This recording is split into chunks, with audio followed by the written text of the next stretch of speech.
Guys class start करने से पहले आप लोगों के लिए एक इम्पोर्टेंट मैसेज। यदि आप यूपी टीजीटी की तैयारी कर रहे हैं और किसी ऐसी बुक की तलाश में हैं जो आपको बाइलिंगुअल मिले, मतलब वो बुक आप लोगों के लिए हिंदी और इंग्लिश दोनों में लिखी गई हो, तो दोस्तों हम लोगों ने एक बुक को पब्लिश कराया है जिसका नाम है Panacea, A comprehensive book for TGT English. ये एक लिटरेचर की बुक है। इसके अंदर आपको हिंदी और इंग्लिश दोनों में मटेरियल मिलेगा। ये बुक आपको फिलहाल फ्लिपकार्ट पर मिलेगी, लेकिन कुछ दिन बाद ये आप लोगों को अमेजोन पर भी मिलनी स्टार्ट हो जाएगी। ध्यान रखें कि एक लिटरेचर की बुक है और हिंदी और इंग्लिश दोनों में लिखी गई है। नमस्कार दोस्तों, स्वागत है एक बार फिर से आप लोगों का समीर पाठशाला में। आज के इस लेक्चर में हम लोग डिस्कस करने वाले हैं एक पोयम को जिसका नाम है strengths fits of passion have I known. इसको लिखा है विलियम वर्ड्सवर्थ ने। विलियम वर्ड्सवर्थ ने एक 5 पोएम्स की सीरीज को लिखा था जिसे हम लूसी सीरीज के नाम से जानते हैं। इस सीरीज के अंदर उन्होंने 5 पोएम्स को लिखा था। तो इसमें से इन 5 सीरीज की पोएम में से ये strengths fits of passion have I known जो है ये पहली पोएम है जिसे आज हम डिस्कस करने वाले हैं। शुरू करने से पहले मैं आपको इसके टाइटल का मतलब अच्छी तरह से समझा देता हूं। Strengths fits of passion have I known जो मतलब है, देखिए स्ट्रेंथ का मतलब आप लोगों को अच्छी तरह से पता होगा। इसका मतलब होता है अजीब चीज होना, कोई ऐसी चीज होना जो आपकी लाइफ में जनरली नहीं होती है लेकिन वो हो जाए, उसे हम स्ट्रेंज बोलते हैं। फिट्स का मतलब होता है कुछ ऐसी फीलिंग्स जो स्ट्रॉन्ग फीलिंग होती हैं उनको हम फिट्स बोलते हैं।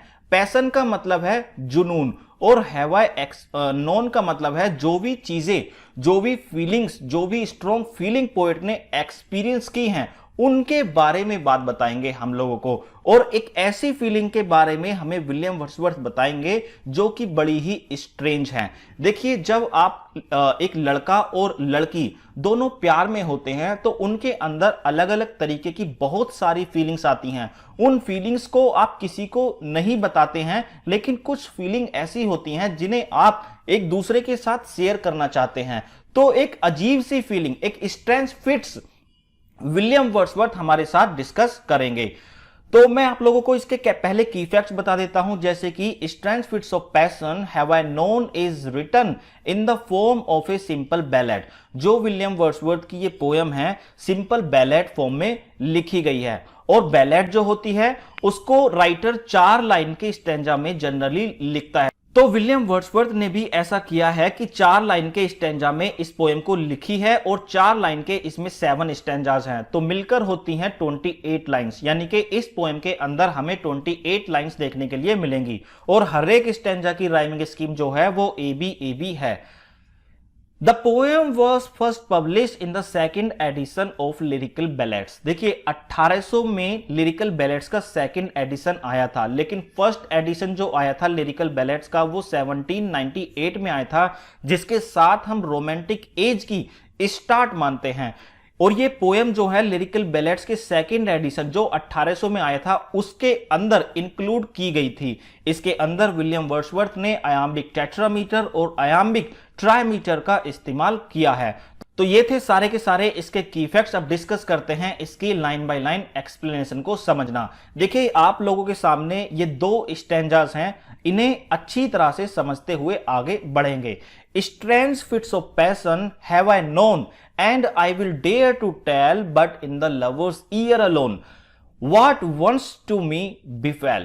यहां पर विलियम वर्ड्सवर्थ कहते हैं कि एक स्ट्रेंज फिट्स, एक ऐसी स्ट्रेंज, एक ऐसी अजीब फीलिंग, स्ट्रॉन्ग इमोशन मैंने एक्सपीरियंस की थी अपनी लाइफ में। एक ऐसी स्ट्रॉन्ग इमोशन जो मेरे लिए बहुत ही स्ट्रेंज थी, मैंने वो एक्सपीरियंस की थी। And I will dare to tell, और मैं उसे बताने की हिम्मत करूंगा, but in the lovers ear alone, लेकिन अपनी लवर्स के, अपने बिलव्ड के कानों में मैं उसे बताऊंगा। व्हाट वंस टू मी बिफेल, और व्हाट वंस मतलब एक बार मेरे साथ क्या बिफेल हुआ था। बिफेल मतलब घटित हुआ था, कि मेरे साथ एक बार क्या घटित हुआ था, मेरे अंदर एक कैसी स्ट्रेंज फीलिंग आई थी, कैसी स्ट्रेंज फीलिंग को मैंने एक्सपीरियंस किया था। When she I loved looked every day fresh as a rose in June, I to her cottage bent my way beneath an evening moon।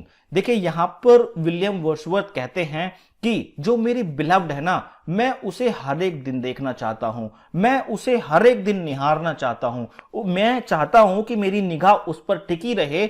अगर ऐसा भी पॉसिबल नहीं है तो मैं उसे हर एक दिन देखना पसंद करूंगा। क्यों क्यों ऐसा विलियम वर्ड्सवर्थ कहते हैं, फ्रेश एज ए रोज इन जून, क्योंकि मेरी जो बिलव्ड है ना, वो जून के महीने में जब रोज खिलते हैं तो वो बड़े फ्रेश दिखाई देते हैं गर्मी के मौसम में। मेरी बिलव्ड मुझे बिल्कुल ऐसी ही फ्रेश लगती है जिस तरह से जून के महीने में गुलाब के फूल होते हैं।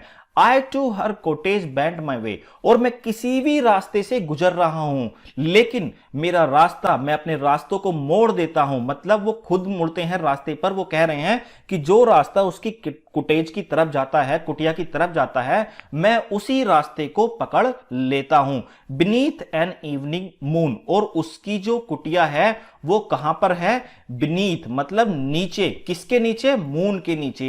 इवनिंग मून यहां पर कहा गया। देखिए यहां पर कुटिया आप लोगों को दिख रही है, लेकिन इसके ऊपर क्या है, मून है, तो उसकी कुटिया कहां है, बीनीथ एन इवनिंग मून, उसकी कुटिया एक मून के नीचे है। तो अगले दो स्टैंजास को हम लोग यहां पर डिस्कस करेंगे। Upon the moon I fixed my eye, all over the widely with quickening pace my horse drew nigh, those paths so dear to me. यहां पर विलियम वर्ड्सवर्थ कहते हैं कि मेरी आंखें जो है ना, उस चांद के ऊपर, जो मेरी बिलव्ड की कुटिया के ऊपर चांद है, उसके ऊपर वो टिकी रहती हैं। ऑल ओवर द वाइडली, ली का मतलब होता है घास के मैदान, और वाइड का मतलब है बड़े बड़े। जो ट्रेवल कर रहे हैं, जो विलियम वर्ड्सवर्थ हैं, वो एक घास के मैदान से ट्रेवल कर रहे हैं, और वो किसकी तरफ देखते हुए ट्रेवल कर रहे हैं, चांद की तरफ देखते हुए ट्रेवल कर रहे हैं। With quickening pace my horse drew nigh. देखिए यहां पर एक इमेज में आप लोगों को दिखा देता हूं कि विलियम वर्ड्सवर्थ जो हैं अभी किस पर हैं, वो घोड़े पर हैं, और घोड़ा जो है कैसे चल रहा है, क्वैकनिंग पेस, मतलब उसने धीरे धीरे करके रफ्तार पकड़ ली है। और यहां पर देखिए इस राइटर की निगाहें किस तरफ हैं, आसमान की तरफ हैं, ठीक है। तो ये किसकी तरफ देख रहे हैं, चांद की तरफ देख रहे हैं। और ये पाथ जिनसे ये घोड़ा या फिर विलियम वर्ड्सवर्थ जो है ट्रेवल कर रहे हैं, ये पाथ जो हैं, ये उनके लिए those path so dear to me, वो पाथ उनके लिए बहुत ही ज्यादा डियर हैं। And now we reached the orchid plot, and as we climbed the hill, the sinking moon to Lucy's court come near and near still।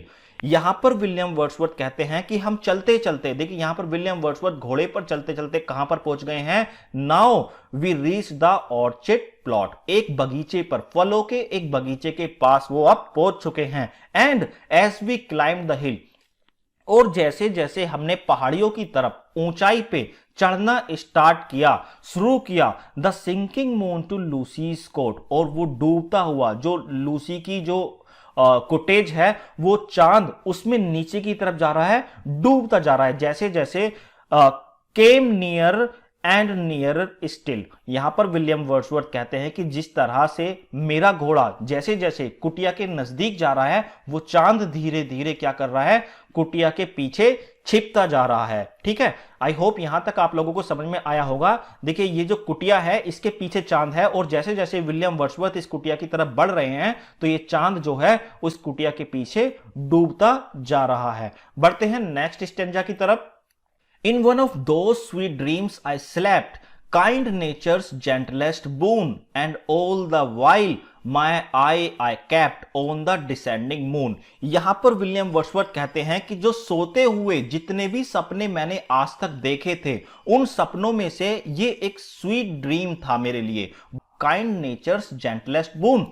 और nature का, जो हम सपने जो देखते हैं वो अपनी मर्जी से देखते तो है नहीं, तो नेचर ने एक जेंटलेस्ट मतलब मधुर, बून का मतलब आशीर्वाद, नेचर ने मुझे एक ऐसा आशीर्वाद, एक जेंटल, एक मधुर आशीर्वाद मुझे दिया। And all the while my I kept, और पूरे के पूरे रास्ते, ऑल द वाइल मतलब पूरे के पूरे रास्ते, आई केप्ट माई आई, किस पर, मून पर। जो विलियम वर्ड्सवर्थ हैं, पूरे के पूरे रास्ते वो मून को देखते हुए चले गए, ऑन द डिसेंडिंग मून, जो धीरे धीरे डूबता जा रहा था। My horse moved on, hoof after hoof, he raised and never stopped, when down behind the cottage roof at once the bright moon dropped। देखिए विलियम वर्ड्सवर्थ यहां पर कहते हैं कि जो उनका घोड़ा है वो धीरे धीरे कहां पर जा रहा था, कुटिया की तरफ बढ़ता ही जा रहा था। यहां पर हूफ आफ्टर हूफ का मतलब है कि वो धीरे धीरे उसके जो खुर हैं उनको आगे बढ़ाता हुआ जा रहा था। ही रेज्ड एंड नेवर स्टॉप, ऐसा लग रहा था कि अब उसके जो ये पांव हैं, उसके कदम हैं, वो अपने एम को, अपने लक्ष्य को प्राप्त करे बिना नहीं रुकेंगे। Went down behind the cottage roof, at once the bright moon dropped, और जैसे ही हम कुटिया के पास पहुंचे, कुटिया के पीछे पहुंचे, मतलब कुटिया के नजदीक ये पहुंचे विलियम वर्ड्सवर्थ, एट वंस, एकदम बहुत ही जल्दी से, द ब्राइट मून ड्रॉप्ड, और ब्राइट मून जो है ना वो चमकता हुआ चांद, जिसे देखते हुए विलियम वर्ड्सवर्थ ने अपना पूरा रास्ता काट दिया, वो अचानक से डूब गया। और ये है इस पोएम का last stanza. What found and wayward thoughts will slide into a lover's head, oh mercy to myself I cried, if Lucy should be dead। यहां पर विलियम वर्ड्सवर्थ कहते हैं कि जिस तरह से पूरे रास्ते विलियम वर्ड्सवर्थ उस मून को देखते देखते इस कुटिया तक पहुंच गए, और जैसे ही वो कुटिया तक पहुंचे तो वो मून जो है डूब गया। तो ऐसे ही अचानक से वो मून डूब गया, ऐसे ही जो लवर है, मतलब विलियम वर्ड्सवर्थ हैं, पोएट हैं, उनके हेड में भी एक ऐसा थॉट आता है, एक ऐसा बेतुका विचार आता है कि जिस तरह से ये मून मैं देखता हुआ आ रहा था लेकिन अचानक से डूब गया, यदि मेरी बिलव्ड जो है mercy, if Lucy should be dead का मतलब है यदि मेरी बिलव्ड या फिर जो उसकी प्रिय है लूसी, अगर वो भी इस तरह से मर जाए तो क्या हो। ऐसी फीलिंग, ऐसी स्ट्रेंज फीलिंग उसके अंदर आई। तो इस फीलिंग की बात विलियम वर्ड्सवर्थ यहां पर कर रहे थे। इस फीलिंग को देखकर विलियम वर्ड्सवर्थ, इस फीलिंग को सोचकर विलियम वर्ड्सवर्थ क्या करते हैं, रोने लगते हैं और भगवान से मर्सी की दुआ करते हैं कि उन पर दया दिखाएं। ठीक है, आई होप ये पोएम आप लोगों को समझ में आई होगी। मिलते हैं अगले लेक्चर में, तब तक के लिए जय हिंद।